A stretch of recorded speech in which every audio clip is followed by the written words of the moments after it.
dare say I'm a bit nervous, but here we go. My name is Olivia Stewart, and this is my trans story.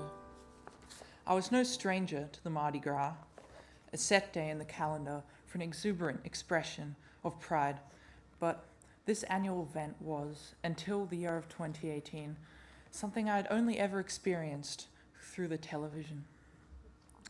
I had not expected it to have ever become a close-up and important part of my life, but that year everything changed. That year I joined the Trans Pride Australia float. A few months before the Mardi Gras parade, I was 13 at the time and had only been out as trans for a couple months. My mother had decided that she and I would benefit from being a part of the Mardi Gras. She, being a networker and passionate activist, found Trans Pride Australia online, and she asked the wonderful organisers Lisa, Peta and AJ, who I believe is in the crowd up there, if we could be a part of the parade. I am sure that when my mom and I turned up for the rehearsals at the Newtown Community Centre, they were all a wee bit surprised.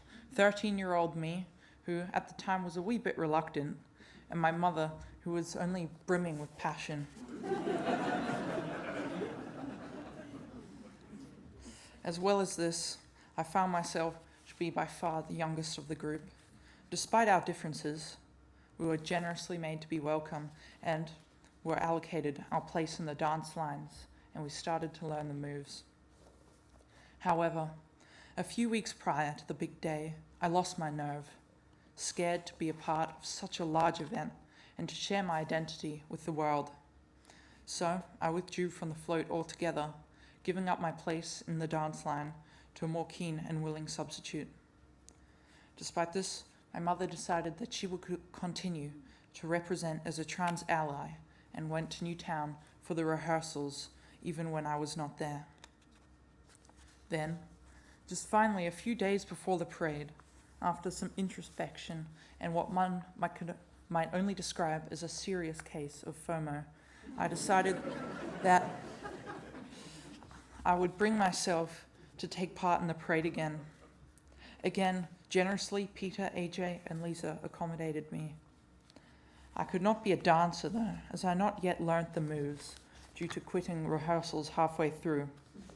And besides this, someone else had already taken my place.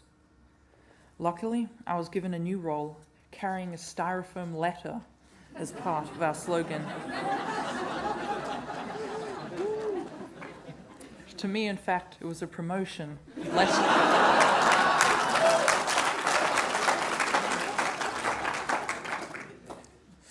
Well, when I woke up on the day of the parade, instead of feeling joyful and prideful, I sulked through the morning in a cloud of dread. It was terrifying for me, with my aversion to large crowds and social events, to believe that I would voluntarily submit myself to such things. And, as well as this, I was submitting myself to intense public scrutiny. Although only one person in a crowd of many in the parade, I was still, at this time, would be announcing myself as trans to the public. Marching in the Mardi Gras would have been excruciating exposure. I really, at the time, sad to say it, found myself rather unaccepting of myself. I was trans, but I wished that I wasn't. I did not want to own my identity. I did not want to be trans. Nevertheless, with encouragement from my mother, I was able to get on the bus and perform the solemn commute to the city where we were to meet with the other members of the Trans Pride Australia float. Our meeting place was, in an act of irony, outside St. Mary's Catholic Church, an institution which has so long persecuted and rejected not just trans people, but gay people as well. As we waited there for a while, I saw my fellow trans participants approaching. I felt some of my doubts and fears drifting away. These were my people, and although none of us directly talked about it, there was a connection and shared sense of camaraderie that ran between those people and I, a tacit sense of shared experiences, a subtle comfort of being around others who knew really what it meant to be me. Of course, despite this, I was still nervous. As I mentioned earlier, I was the youngest in the group, and with the next oldest being 20, I had 7 years to go before I could even compete. As a result, I did find it a wee bit hard to relate to the others and their discussions. Nevertheless, despite this difference, I was embraced by everyone as one of the members, as one of them. After everyone had arrived, and we had been endlessly photographed in our outfits, not by just each other, but also passerbys who were enthralled by the spectacle of our motley group. But it was time for us to be ushered to the marshalling area of Hyde Park. The closer we got to the park, the more colourful the crowds around us became. Hyde Park was unrecognisable, walled off like a forbidden city. Yet, it was through those gates that I found myself transported to another world. A world in which I could only describe it as the closest thing to a surrealist painting one might ever see. Oh, the costumes that people wore. On that day, I thought the sexy, half-naked reindeer man could never be beaten. Then around the corner, a more insane and fabulous costume would come. You see, when people say that the Mardi Gras and events like it are about being able to freely express oneself, they mean it. People go all out on who they want to be, without any fear, and it is quite a sight to behold. For them, acceptance is not gained by reducing themselves and submitting to the limitations set by others. Instead, they display themselves as the brightest possible versions that they can be, a vibrant picture of human expression. For me, though, the experience was a bit of a sensory overload. I wondered, realistically, how much can a person take in before it's too much? Don't get me wrong, I was happy to be there, but for a quiet 13-year-old me, it was quite a shock. Although Hyde Park felt like a celebratory dreamscape, the real festivities would only begin at dark, so we had a few hours to spend before our float would set off down Oxford Street, before we would display ourselves in our pink, blue and white glory, the customary colours of the trans flag. These hours were filled with endless dance practices, riotous laughing, singing, watching, eating, talking, and sharing. But finally, after what felt like a lifetime, it was time to line up on Oxford Street to get ready for the journey ahead. I found myself wondering about the logistical challenge of lining up hundreds of floats down the street. Luckily, our float was near the front, led by an army jeep designed to fit with our costumes. Camo pants, dog tags with a trans flag on them, all designed as a rebuke to the recent decision of the 45th President of the United States to bar trans people from the military.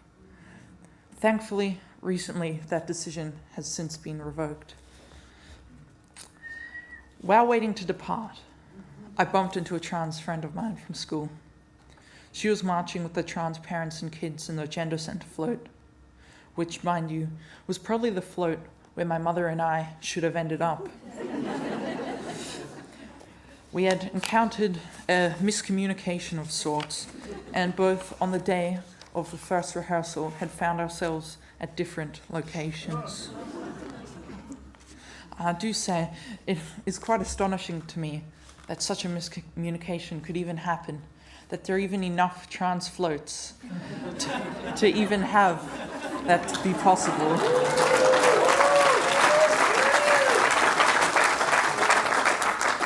Around us, seeing the fellow kids from the Gender Centre made me feel a little less alone in the world.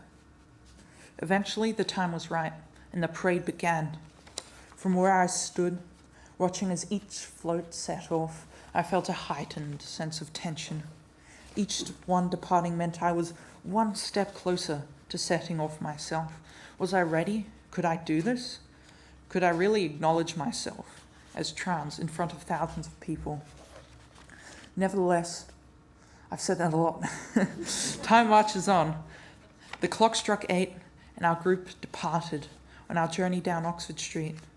I brandished a long pole adorned with the enormous glittery letter S, the last letter in the first word of our slogan, "This is me," shamefully stolen from the title of the song with the same name from the movie, The Greatest Showman. The speakers on the back of our Jeep belted out that song as we went. They belted it out with such ferocity that I felt as if I was going to melt. Oxford Street stretched out in front of us like a red carpet, paving the way for the kings and the queens of the Mardi Gras. As I walked, I felt a growing sense of liberation, of being celebrated by people prepared to rise against the shackles of transphobia. I felt enormous and important, and yet simultaneously dwarfed by the sheer enormity and absolute scale of the people who had come out in force to display themselves so loudly and so proudly to the world. As we marched, we danced and sung. I was awestruck by the explosion of noise, of colour, an organised sort of chaos, a spectacle of like I've never seen. Enormous crowds stretched to my left and to my right. The beautiful bright floats to the front and the back, person after person in the crowds reaching out for high fives across the chasm of the road, eager to share in the magic. It was exhilaration incarnate. The air was of celebration, the celebration of one's right to be oneself, the right to love anyone and to be anyone. On that day, marching along and looking behind me to see my mother dancing, I was struck by one thought above more any other. Wow, she is the furthest thing you could think of as a Mardi Gras dancer. But her loving attempts to dance, to be there for me, showed such support and love that I've never forgotten it. The support and love which, by extension, I could feel from the love and support of my family and my friends and the friends of my family and the friends of my friends. As I walked, I felt like I was a part of something greater than myself, a movement. Yet, still, at the same time, my individual experience felt 100% important. This was it, this was me, and this was us. Finally, what felt like simultaneously the longest and yet shortest hour of my life, we arrived at Moore Park. The final stop was over the Mardi Gras celebration, at least for me. Despite some of my generous group members offering to sneak me into the over-18s after party, I was too tired to continue. Besides, I feel as if my mother would have not let that one slide past. It felt like a brave new world had opened up to me, one where I could feel less shame and disdain towards myself and instead replace it with pride and confidence. On that day, I turned to my mother and I said, "Can we do this again next year?" And so we did. The year after the parade was also incredible, but nothing really compared to my first Mardi Gras.